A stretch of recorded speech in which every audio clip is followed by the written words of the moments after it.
할렐루야! 아멘.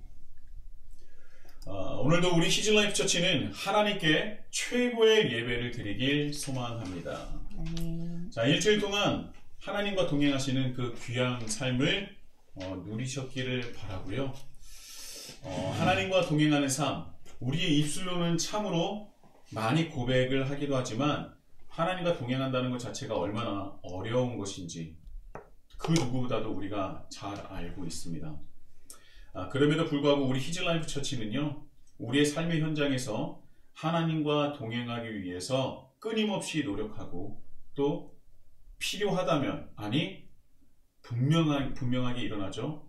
내가 하나님과 동행하기 위해서는 내 자신과 끊임없이 싸워야 한다는 것입니다. 그래서 그런 노력과 싸움으로 인해서 그냥 입술의 고백뿐만 아니라 실제적인 하나님과의 그 동행의 그 놀라운 역사가 우리 히즐라이프 처치 한 분 한 분의 삶 속에서 일어나기를 예수님의 이름으로 축복합니다. 아멘. 그것이 인간이 느낄 수 있는, 하나님을 믿는 우리가 느낄 수 있는 저는 최고의 기쁨이라고 생각을 해요. 여러분, 지난주 말씀 기억하십니까? 제가 예수님께서 하셨던 말씀을 제가 지금 여러분들에게 말씀을 드린다면 생각이 나실 거예요. 시험에 들지 않게 깨어 기도하라. 마음에는 원이로되 육신이 약하도다 하시고, 뭔가 기억이 날 듯 하시죠? 마음은 원이로되 육신이 약하도다. 우리는 이 말씀을 스스로 곧잘 인용합니다. 언제 인용하느냐? 정말 내가 하나님을 믿는 사람으로 또 그리스도인으로 살아가고자 하는 마음은 있는데 육신이 약하기 때문에 내가 그런 삶을 살아가지 못한다는 것이죠. 그러니까 육체가 마음을 따르지 못한다. 그리고 한마디 더 합니다. 그래서 나는 죄인이야. 원래 인간은 완전하지 않지. 원래 인간은 한계가 있잖아. 그리고 이 말을 듣는 즉시 모든 사람들이 그렇게 어렵다고 여기는 한 마음이 되어서 대동단결한다고 했잖아요. 그래, 사람은 연약하고 부족하지, 한계가 있지. 우리는 죄인이잖아. 어쩔 수 없어. 이런 말들은 우리에게 있어서 너무나 익숙한 말들이에요. 우리가 수십 번, 수백 번, 수천 번을 내 스스로에게 또는 남에게 했을 것입니다. 그리고 또 실제로도 내가 내 삶을 보면 그렇게 말을 할 수밖에 없었죠. 우리는 절대 부인하지 못할 것입니다. 노력을 하지 않는 것은 아닌데 분명히 노력을 하죠. 그런데 잘 안 됩니다. 성공이라기보다는 실패에 가까워요. 잘하는 것 같으면서도 결국은 자신의 한계를 보게 되고 낙담과 좌절과 자책을 하게 됩니다. 야, 나는 역시 안 되나 봐. 나는 역시 안 되는구나. 그래서 반포기 상태가 대부분일 거예요. 완전 포기라고 하면 또 죄 짓는 것 같으니까 어느 정도 합의해서 반포기 상태라고 스스로 이제 합의를 보는 겁니다. 자위하는 것이죠. 그런데요, 우리가 너무 쉽게 내뱉은 이런 말들이 어떻게 보면 굉장히 위험한 발언이다 라고 제가 말씀을 드렸습니다. 원래 인간은 완전하지 않아. 인간은 한계가 있잖아. 나는 안 돼. 해봤는데 안 되더라. 근데 이런 말들이 우리가 너무나 쉽게, 그리고 우리가 흔히 하는 말 중에서도 이런 말들이 왜 제가 위험한 발언이다 라고 말씀을 드렸습니까? 이 말은요, 내가 내 스스로에 대한 의심을 하는 거예요. 나는 안 되는 사람이야. 내가 될 수 있을까? 아니, 안 되는구나. 그러니까 내 존재 자체에 대해서 의심을 한다는 것이죠. 그런데요, 우리는 분명히 하나님을 믿는 사람이라고 하지 않았습니까? 그리고 예수 그리스도를 시인하고 받아들인 사람이라고 하지 않았어요? 그런데도 불구하고 내가 내 스스로를, 내 존재성을 의심을 한다면 그것은 나를 의심하는 것으로 끝나는 것이 아니라 나를 바꿔주시고 내 존재와 내 자격과 내 신분을 바꿔주신 예수님의 십자가 사역마저도 의심하는 것과 같다라고 제가 말씀을 드렸어요. 그래서 매우 위험한 발언이 될 수 있다는 것입니다. 예수님께서 분명히 우리를 위해서 십자가 사역으로 말미암아 우리의 존재와 모든 신분과 모든 자격을 다 바꿔주셨는데 우리는 나 스스로를 의심한다. 이것이 뭔가 맞지 않지 않습니까? 예수님께서 바꿔주신 나의 존재를 의심하고 있는 거예요. 때로는 부인하고 있는 겁니다. 예수님께서 분명히 우리를 바꿔주셨는데 그것을 부인한다는 것이죠. 그래서 이것은 비단 나에 대한 의심으로 끝나는 것이 아니라 나를 위해서 희생하신 예수님마저도 그 십자가 사역마저도 의심하고 또한 부인하는 꼴이 될 수도 있다는 것입니다. 잊지 말아야 돼요.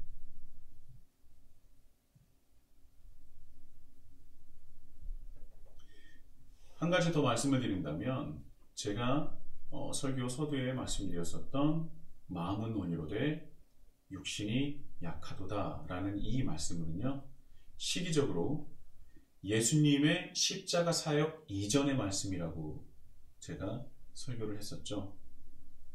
그 말씀 안에 나오는 제자들은요, 아직 예수님의 십자가 사역을 경험하지 않은 때라는 것입니다. 그러니까 신약 성경의 말씀을 전체적으로 한번 크게 본다면 사복음서에 나오는 어리석고 여전히 변화되지 않았던 그 한계가 여실히 드러나 있었던 예수님의 제자들이 결국은 예수님의 십자가 사역 이후에 그들이 어떻게 변화되어 어떻게 세상을 살아가고 어떻게 복음을 전했는지를 기록한 것이 바로 신약 성경이에요.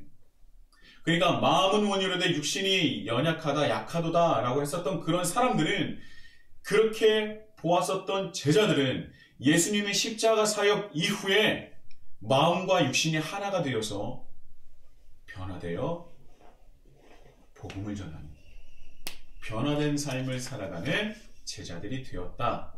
그것을 증거하는 것이 바로 신약 성경 사복음서 이후의 말씀이라는 것입니다. 그러니까 사복음서의 제자들의 모습이 한심하고 어리석고 여전한 그 모습 그대로를 기록하고 있는데요. 그 이유가 너희도 우리도 변화될 수 있음을 예수님께서 기대하고 고대하시는 그 하나님의 마음이 깊이 담겨 있다는 것입니다. 2000년 전에 이루신 예수님의 십자가 사역, 그 십자가의 은혜와 역사는 지금도 여전히 2000년이 지난 지금도 동일하게 이루어지고 있음을 우리는 알아야 하고 기억해야 합니다. 아멘. 우리는 예수님의 십자가 사역을 인정해야 돼요. 예수님의 십자가 사역을 인정하면 우리의 존재 또한 인정할 수밖에 없습니다. 하나님의 모든 것을 예수님으로 인해서 해결하셨구나. 우리는 그것을 받아들이고 인정해야 한다는 것입니다. 예수님의 십자가 사역으로 말미암아 이루신 것이 무엇이라고요? 우리가 하나님을 믿으면, 예수를 그리스도로 시인하면 우리는 하나님의 자녀가 되었다. 옛사람이 사라지고 새 사람으로 변화되었다. 엄밀히 말하면 변화되었다가 아니라 하나님의 형상으로 회복된 것이죠. 우리는 회복된 것입니다. 하나님을 믿는다면, 예수를 그리스도로 시인한다면, 그것을 우리가 인정하고 받아들인다면 2000년 전에 역사하신 십자가 사역은, 그 은혜는 다른 사람의 것이 아니라 바로 우리의 것이라는 거예요. 마음은 원이로되 육신이 약했던 우리가 변화되었습니다. 그래서 제가 로마서 8장 3절의 말씀을 제가 봉독해 드렸었죠. 육신으로 말미암아 율법이 미약해져서 해낼 수 없었던 그 일을 하나님께서 해결하셨습니다. 우리가 할 수 없는 것들을 하나님께서 해결하셨습니다. 그 은혜가 너무도 놀라운 것입니다.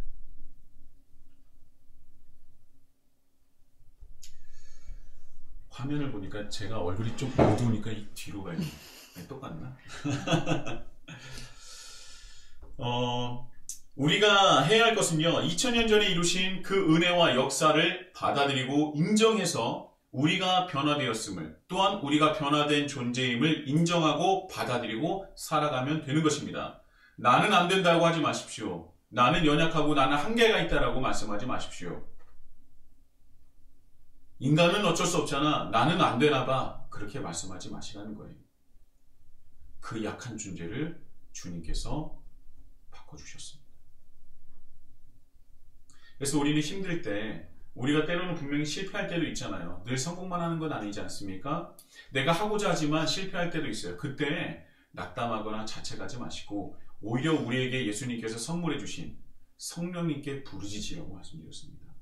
우리가 그리스도인으로 살아가며 벅차고 힘들고 좌절하고 실패감을 맛봤을 때 그때 찾는 분이 누구냐? 성령님이라는 거예요. 그때 우리가 찾고 부르짖어야 하는 존재가 성령님이라는 것입니다. 부르짖으세요. 하나님, 아니 성령님, 같은 분이시지만 제가 그리스도인으로서 살아가는 것이 너무나 힘이 듭니다. 온전한 그리스도인으로 살아갈 수 있도록 나에게 힘을 주시옵소서. 내가 살아가고자 했는데 실패했습니다. 다시 일어나게 해주세요. 그리스도인으로 살아가다가 내 마음속에 상처를 받았습니다. 성령님이여, 내 안에 있는 상처를 치료해 주십시오. 그리고 다시 일어나서 온전한 하나님의 백성으로 그리스도인으로 다시 살아가게 하여 주옵소서. 때로 내 연약함으로 인해서 하나님의 영광을 가리는 죄를 짓지 않을 수 있도록 인도하여 주옵소서. 그것이 우리의 부르짖음이 되어야 되고 우리의 기도가 되어야 한다는 것이죠. 그때 성령님은 반드시 우리를 도우셔서 결국은 승리로 인도하여 주실 줄 믿습니다. 아멘. 그분이 성령님입니다. 하나님의 그 놀라우신 성령님의 은혜가 우리 히즐라이프 처치 한 분 한 분에게 임하시길 예수님의 이름으로 축복합니다. 아멘. 그 삶이 드러났으면 좋겠어요. 오늘은요, 이제 구원의 확신, 믿음이란 무엇일까를 우리가 논할 때 구원의 확신이라는 것을 우리가 빼놓을 수 없습니다. 그렇죠? 우리 믿음에 대해서 물어볼 때 이렇게 물어보지 않습니까? 그러면 당신은 구원의 확신이 있습니까? 구원의 확신, 이것은요 믿음과 뗄래야 뗄 수 없습니다. 우리가 그런 말 굉장히 많이 들어봤을 거예요. 그때마다 우리는요 무조건 반사로 아멘이라고 화답을 합니다. 구원의 확신이 있으십니까? 구원의 확신이 있으십니까? 네. 아멘 하면 이게 나오잖아요. 네, 아멘이 나오는 거예요. 네. 여러분, 근데 이제 구원이라는 것은요 거의 대부분의 종교에서 사용을 합니다. 네, 주로 이제 기독교에서 많이 사용을 하지만 그러나 보통 그 종교에서는 구원이라는 단어를 사용을 해요. 특히 사후세계, 현세가 아닌 내세적인 것을 말할 때 이 구원이라는 것을 많이 사용을 합니다. 한마디로 이 구원이라는 것은 거의 대부분 무엇이랑 연결되냐면 넌 죽어서 어떻게 될 것 같아? 와 연결이 된다는 것이죠. 너 구원의 확신이 있습니까? 당신은 구원의 확신이 있습니까? 그게 뭐예요? 다르게 말하면 당신 지금 죽으면 바로 천국 갈 수 있습니까? 라는 얘기가 똑같지 않습니까? 그래서 우리는요 무조건 반사로 그냥 아멘 아멘 하는 거예요. 난 죽으면 천국 가야 되니까 아멘 하는 겁니다. 사람이 원래 절대 극복하지 못할 것 중에 하나가 뭐냐면 바로 죽음이라는 거죠. 사람은 이 죽음이라는 것을 해결하지 못합니다. 그래서 대부분의 종교는 그 죽음이라는 것을 다루게 되는 거예요. 사람이 그것을 극복하지 못하고 또한 그 죽음에 대해서 자유롭지 못하기 때문에 대부분의 종교는 죽음에 대해서 다루고 있습니다. 종교에서는 죽음을 어떻게 이해하고 죽고 난 다음에 어떻게 되리라고 생각하느냐가 바로 또 어디로 이어지냐면 신기하게도 그래서 오늘은 우리는 어떻게 살 것인가로 연결이 된다는 거예요. 대부분 다 그래요. 그러니까 쉽게 말하면 죽음 이후의 삶이 살아생전의 삶과 밀접하게 연관되어 있다고 생각을 하는 거죠. 이해가 가십니까? 이해가 가시죠? 이 불교는 어때요? 이 불교는요, 윤회를 믿지 않습니까? 이 땅에서의 삶이 어떠냐에 따라서 다음 생의 모습이 결정된다는 거예요. 사람으로 태어날 것인가, 아니면 잘못 살아서 벌레나 미물로 태어날 것인가. 착하게 살면 사람으로 태어날 수 있는데, 그렇게 살지 못하면 사람이 아닌 그 어떤 것으로, 미물로서도 환생할 수 있다는 것입니다. 그래서 불교를 믿는 사람들은 다음 생을 위해서 착하게, 선하게 살려고 그런 자세를 가지고 살아간다는 것입니다. 그런데요, 또 여기서는 또 끝이 아니죠. 윤회라는 것은 또 무엇이 있냐면, 이 윤회는 끊어야 되는 거예요. 억겁의 그런 윤회의 고리가 있는데, 그것을 해탈의 경지에 이르러서 윤회의 고리를 끊어버려야 된다는 겁니다. 그래서 윤회의 고리가 끊어지면은, 해탈이 되면요, 깨달음을 얻게 되면은, 내가 다음 생에 윤회의 고리가 끊어져서 다음에 벌레로 태어날까 미물로 태어날까 걱정하지 않아도 되고요. 이 억겁의 그 어떤 그 윤회의 고리를 끊는 것이 바로 해탈입니다. 근데 이 해탈은 언제 할 수 있느냐? 바로 인간일 때만 가능한 거예요. 그래서 내가 인간으로 지금 태어난 것 자체가 내 전생에서 내가 착하게 살았기 때문에 인간으로 다시 환생한 건데, 이 윤회의 고리를 끊을 수 있는 유일한 방법은 인간일 때 깨달음을 얻어서 해탈을 해서 윤회의 고리를 끊어버릴 수 있다는 것입니다. 이제 뭐 생불이 된다는 것이죠. 그래서 여기서 나온 말이 뭐냐? 용맹정진이에요. 여러분, 용맹정진이라는 뭐 단어 많이 사용하진 않지만 들어보셨잖아요. 이 용맹정진이라는 것입니다. 이게 뭐냐면 몹시 고된 수련을 통해서 해탈의 경지에 이르도록 나아가는 것을 용맹정진이라고 해요. 도교는 또 어떻습니까? 음양오행이라고 들어보셨죠? 음양오행이라고 하면 우린 도교를 떠올리면 됩니다. 그러니까 이제 이 온 우주가 음양오행, 뭐 그런 기로 인해서 모든 것이 이루어졌고, 그리고 또 이루어지고 있다는 거예요. 천지를 형성하는 기가 있는데 그 기가 인간 속에도 있다는 것입니다. 그런데 그 기가 소멸되면 죽게 된다는 거예요. 그러니까 인간은요, 생명을 가진 우주의 일부분으로 기가 사라지면 소멸될 존재입니다. 그러니까 어차피 소멸될 것, 그 인생에 대해서 그렇게 집착하지 말아라. 간단하게 말하면 그렇습니다. 어차피 네 기가 사라지면 넌 소멸될 존재야. 그런데 그 인생에서 뭐 집착할 게 뭐가 있겠니? 그래서 도덕경에 보면 상선약수라는 말이 있는데요. 그러니까 이 생에서 살아가는데 최고의 선이 무엇이냐? 집착하지 않고 그냥 물같이 흐른 대로 그냥 자연스럽게 살아가는 것이 최고의 선이다 라고 도교에서 말을 하는 것이죠. 비슷한 것 같으면서도 약간 다르면서도, 약간 우리가 어디서 들은 것 같으면서도 아닌 것 같으면서도, 왜냐하면 우리는 불교적인 영향을 많이 받았었던 그 문화에 있는데요. 우리가 받았었던 불교는, 영향을 받았던 불교는 도교와 약간 이렇게 짬뽕이 돼 있기 때문에 어디서 들은 것 같아요. 아무튼 그렇습니다. 자, 그러면 유교는 어떻습니까? 유교에서는 그 죽음에 대해서 어떻게 얘기합니까? 공자가 말합니다. 부지생 언지사. 이게 뭐냐? 사는 것도 알지 못하는데 내가 죽음을 어떻게 하냐? 그렇게 얘기하고 넘어갑니다. 그렇다면 우리 기독교는 죽음에 대해서 뭐라고 얘기합니까? 죽음 이후에 무엇이 있다고 얘기를 해요? 내세적에 무엇이 있다고 그러죠? 두 가지 길이 있죠? 천국과 지옥이 있어요. 그래서 내가 죽어서 천국에 갈 것인가? 지옥에 갈 것인가?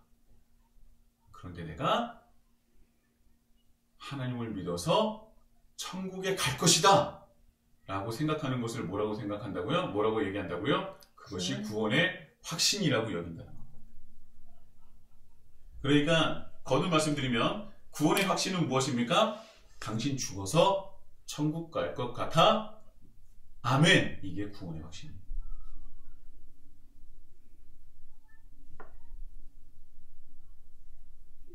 그런데요, 우리가 말하는 그리스도인들, 그러니까 우리가 말하는 그리스도인들이 말하는 구원의 확신은요, 불신자로 하여금 굉장히 당황을 금치 못하게 합니다.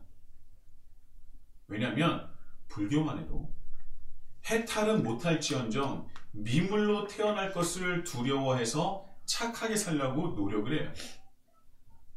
그 유명한 래퍼 도끼 있지 않습니까? 자기가 불교신자라고 얘기하잖아요. 그래서 자기는 불자라서 화를 내지 않습니다 라고 당당하게 얘기를 해요. 그는 불자라서 화를 내지 않는다고 합니다. 뭐 제가 보질 못했으니까 진짜 화를 내는지 안 내는지 모르겠지만 방송에서 그렇게 당당하게 얘기하는 것은 무엇인가 있겠죠. 그것도 정말 노력하는 것 아닙니까? 그런데 그런 그들이, 그렇게 살아가고자 노력하는 그들이 우리 그리스도인들을 보면 기가 찰 노릇이에요. 그냥 그들이 하는 말이 뭐냐, 그러니까 우리 그리스도인들이 하는 말이 뭐냐, 예수님을 믿으면 구원을 받는답니다.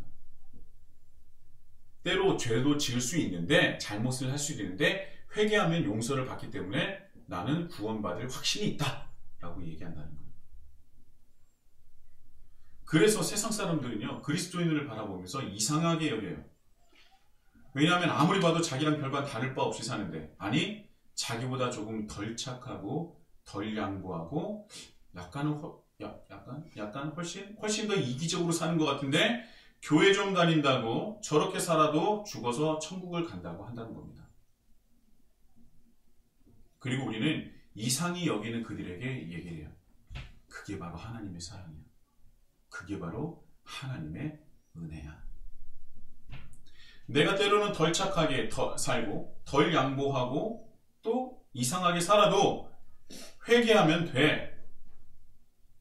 그렇게 얘기를 하면 불신자들은 우리를 더 불신하게 됩니다.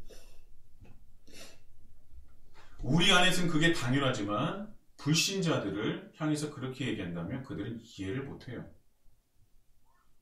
그리고 우리를 더 불신하게 되는 겁니다. 그리고 그들은 기독교에 대해서 굉장히 왜곡하게 되는 거죠. 정말 맞습니까, 여러분? 남들보다 덜 착하게 살고 더 이상하게 살고 그래서 회개하면 죽어서 천국 갑니까?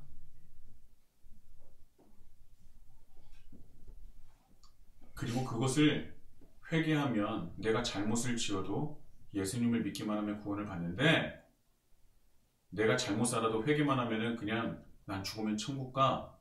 그리고 그것을 강하게 믿고 의지하는 게 구원의 확신이고 큰 믿음이라고 생각하는 거죠. 그 구원의 확신을 강력하게 믿는 것을 믿음이라고 하잖아요.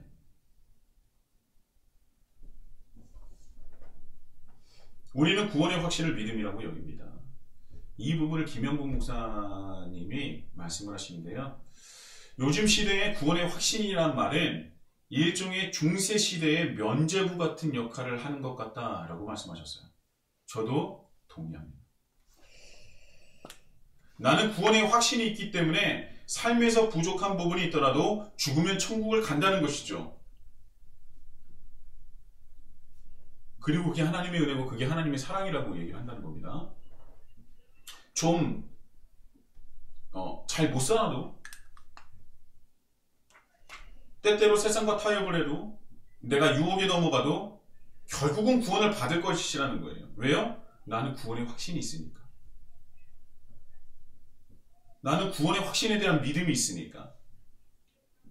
자, 여기서의 구원의 확신의 근거는 무엇입니까? 사람들의 구원의 확신이라는 그 믿음의 근거에 대해서 말하는 것들이 있어요.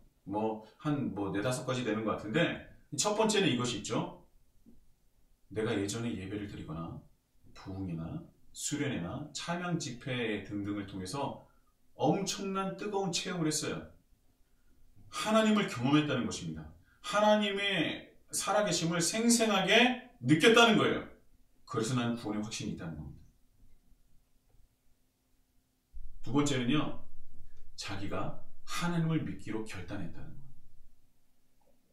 내가 하나님을 믿기로 결단했으니까 나는 구원의 확신이 있다는 거예요. 세 번째는 신앙생활을 하다가 어느 순간 내가 신앙생활을 하다가 어떠한 한순간에 내 마음속에 내가 구원을 받았구나라는 확신이 생겼다는 거예요. 자기가 구원을 받았다는 확신이 생겨서 내가 구원의 확신이 생겼다는 거죠. 말이 이상한 것 같은데 근데 실제로 이런 것이 있습니다. 내가 신앙생활을 하다가 내 마음속에 불현듯이 구원의 확신이 들었어요. 그래서 전 구원의 확신이 생겼고 전 죽으면 천국 가는 겁니다. 이 부분을 김영국 목사님은 이건 구원의 확신이 아니라 자기의 확신이라고 얘기를 하더라고요. 네 번째는요, 내가 세례를 받았기 때문에 구원을 받았다라는 것입니다. 자, 그렇다면 우리는 이 네 가지 중에 속하는 것이 있습니까? 우리는 어디에 속합니까? 저와 함께 하시는 히즐라이프 처치는 이 네 가지에 들어가면 안 돼요. 더 구체적으로, 더 깊숙하게 말을 할 수 있어야 됩니다. 이 네 가지는요, 모두 구원의 근거로서는 매우 빈약해요. 매우 불안정합니다. 오늘의 말씀은요, 구원의 확신에 대해서 말을 할 때 주로 인용하는 말씀이에요. 그러니까 구원의 확신, 내가 예수님을 믿으면 된다. 예수님을 믿으면 우리는 구원을 받을 것이다. 구원의 확신이다. 라는 것을 인용할 때 오늘의 말씀을 사용한다는 것입니다. 그래서 구원의 확신에 대해서 말을 할 때는요, 절대 빼놓을 수 없는 말씀이기도 해요. 제가 오늘의 말씀을 세 번역으로 봉독해 볼게요. 로마서 5장 6절에서 10절까지인데 7절은 제가 봉독하지 않겠습니다. 우리가 아직 약할 때에 그리스도께서는 제때에 경건하지 않은 사람을 위하여 죽으셨습니다. 그러나 우리가 아직 죄인이었을 때에 그리스도께서 우리를 위하여 죽으셨습니다. 이리하여 하나님께서는 우리들에 대한 자기의 사랑을 실증하셨습니다. 그러므로 지금 우리가 그리스도의 피로 의롭게 되었으니 그리스도로 말미암아 하나님의 진노에서 구원을 얻으리라는 것은 더욱 확실합니다. 우리가 하나님의 원수일 때에도 하나님의 아들의 죽으심으로 말미암아 하나님과 화해하게 되었다면 화해한 우리가 하나님의 생명으로 구원을 얻으리라는 것은 더욱더 확실한 일입니다. 저기 개혁개정과 다를 바가 뭐가 있냐라고 말씀하실 수도 있는데, 여기서 우리가 집중해야 될 단어는 무엇이냐면 6절에 경건하지 않은 사람과 10절에 화해예요. 자, 경건하지 않는 사람을 위해서 예수님께서 죽으셨습니다. 이 경건하지 않은 자, 이 8절에 나오는 우리가 아직 죄인이었을 때라는 말씀에 나오는 그 죄인과 똑같은 거예요. 경건하지 않은 자, 죄인은 똑같습니다. 그렇다면 이 기독교에서 말하는 죄는 무엇입니까?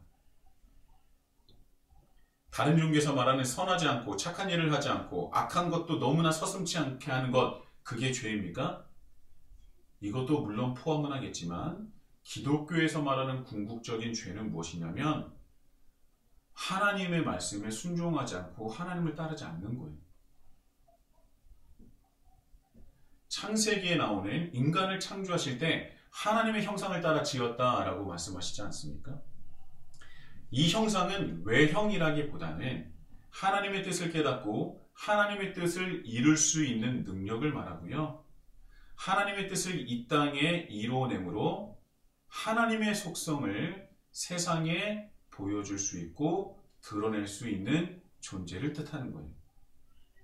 그러니까 반대로 이것을 하지 않으면 하나님이 보시기에 그것이 죄입니다.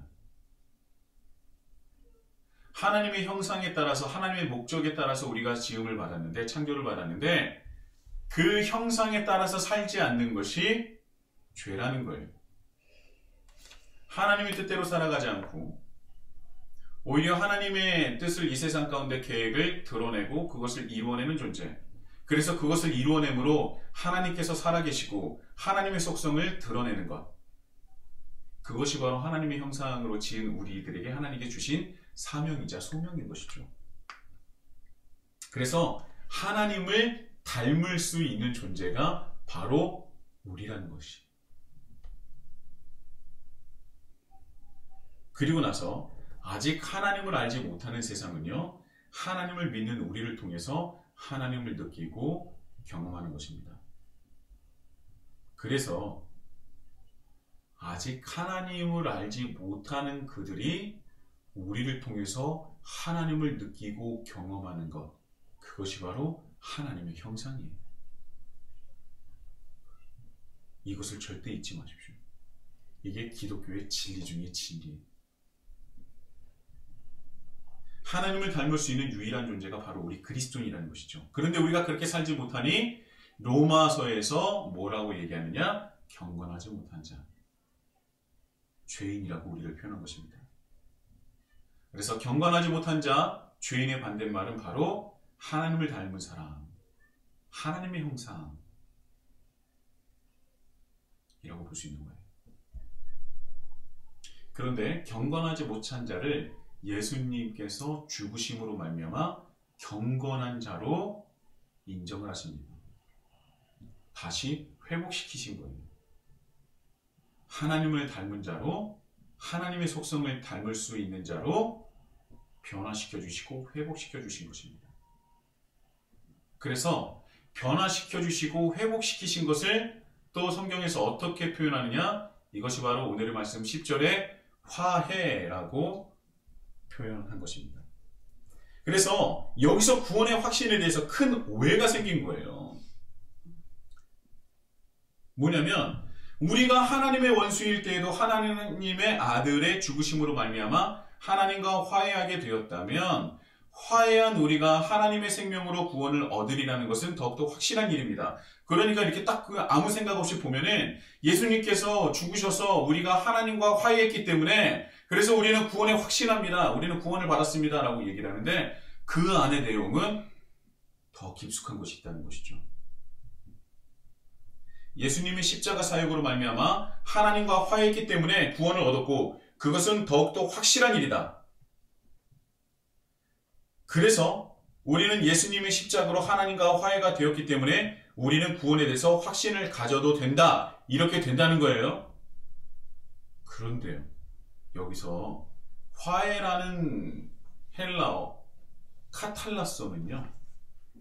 서로 다른 것을 혼합하다라는 뜻을 가지고 있어요.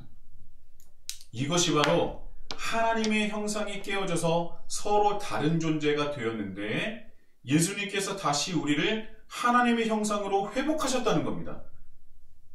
그러니까 죄를 지어서 분리가 되었는데 예수님께서 십자가에서 돌아가심으로 말미암아 우리가 분리된 데서 다시 혼합해돼서 카탈라소가 되어서 하나가 되었다는 거예요. 그래서 이제는 다시 우리는 하나님을 담을 수 있는 존재가 된 것이고 세상에 하나님의 속성을 드러낼 수 있는 존재가 되었다는 것이고 하나님을 닮은 사람이 되었다는 것이고 하나님의 형상으로서 세상에 하나님을 드러낼 수 있는 존재가 되었고 회복되었다는 거예요. 하나님을 따르지 않아서 하나에서 둘이 되었는데 예수님이 십자가로 카탈라소 서로 상이하고 다른 존재가 다시 하나가 되었다는 것입니다. 그래서 아담으로 시작된 하나님의 계획, 하나님의 뜻, 세상에 하나님을 담을 수 있는 유일한 존재인 우리를 회복시켰다는 것이고요. 이것은 구원의 완성과 구원의 끝을 말하는 것이 아니라 구원의 시작을 말하는 겁니다. 어떤 시작이에요? 하나님께서 우리에게 맡기신 아담으로 시작해서 아담의 죄로 멈춰진 하나님 나라의 확장. 그것이 이 화해로서 다시 시작되었다는 거예요. 하나님을 닮은 자, 하나님의 뜻을 담을 수 있는 자, 하나님의 속성을 세상에 드러낼 수 있는 자, 이 모든 것을 감당할 수 있는 자,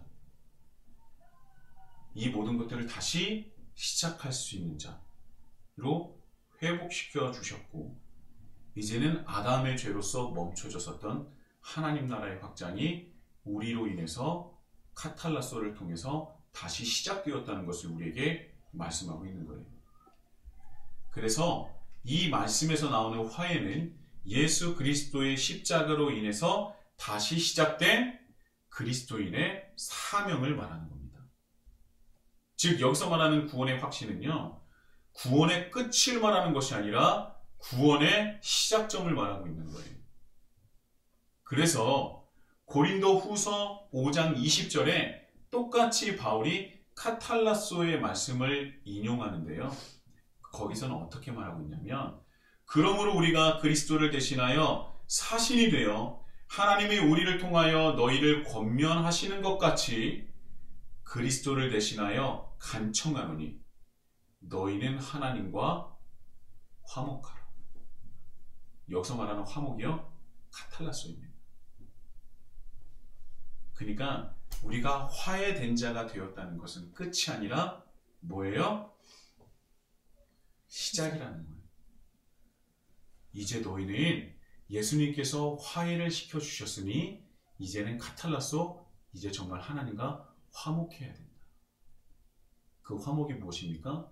하나님의 형상대로 살아가는 것을 얘기하는 거예요.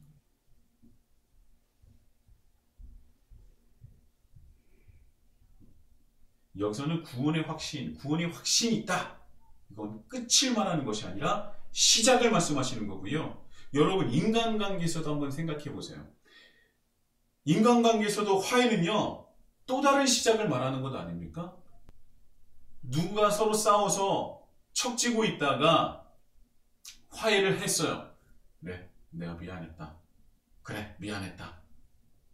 그리고 다시 뒤돌아서 각자 따로 살면 그게 화해입니까? 그 다음에 남은 게 뭐예요? 화목하게 살아가는 것이 남은 거죠. 그것이 진정한 의미의 카탈라소라는 거예요. 그 관계가 끝나버리면은 그거는 화해가 아닌 겁니다. 여러분, 그래서요, 저는요, 여러분들에게 제가 말씀드릴 수 있는 것은, 구원은요, 확신이 아니에요. 구원은 증명입니다. 구원은 확신이 아니에요. 구원은 증명이에요. 어떤 것을 증명하는 겁니까? 내가 하나님과 예수 그리스도로 말미암아 화해한 자라는 것을 증명하며 살아가는 거예요.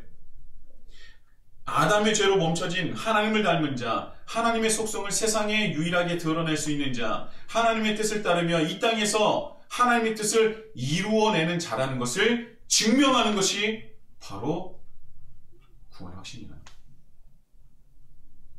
그래서 구원은 확신이 아니라 구원은 증명입니다.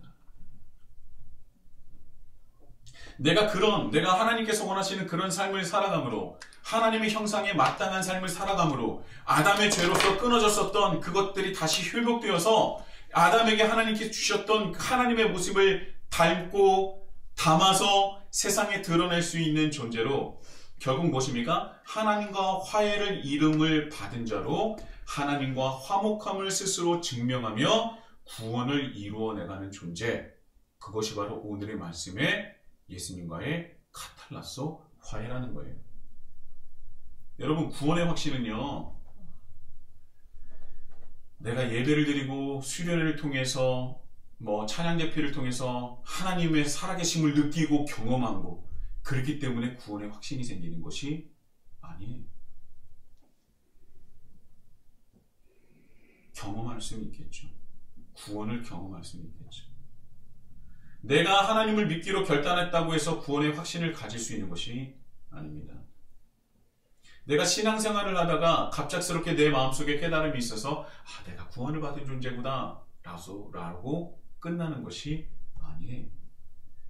그러면 세례를 받으면 다 구원을 받은 겁니까?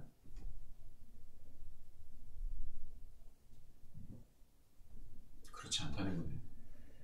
구원은 확신이 아니라 증명입니다. 예수 그리스도의 십자가로 하나님과 화해한 자로서 증명, 그것이 바로 구원인 거예요. 그리스도인이라고 하는 사람들이 하나님을 믿지 않는 자들의 눈으로도, 그들의 기준으로도 인정받지 못한다면 정말 그 사람이 하나님과 화목한 자로서, 화해한 자로서 그 자신의 가치를 스스로 증명하고 정말 그것이 맞다라고 자신 있게 말할 수 있을까요? 하물며 세상 사람의 눈에도 그 기준에도 차지 못하는데 정말 하나님의 기준에 찰 수 있겠습니까? 오히려 하나님을 믿지 않는 자들의 눈으로도 그들의 기준으로도 인정받지 못한다면 내 스스로가 하나님과 화목한 자로 살아가지 못함을 스스로 증명하는 거예요. 카탈라소, 하나님과의 화해는 끝이 아니라 완성이 아니라 시작인 것입니다. 이 카탈라소, 하나님과의 화해를, 그 화목을 이루시는 우리 히즐라이프 처치가 되기를 예수님의 이름으로 축복합니다. 아멘.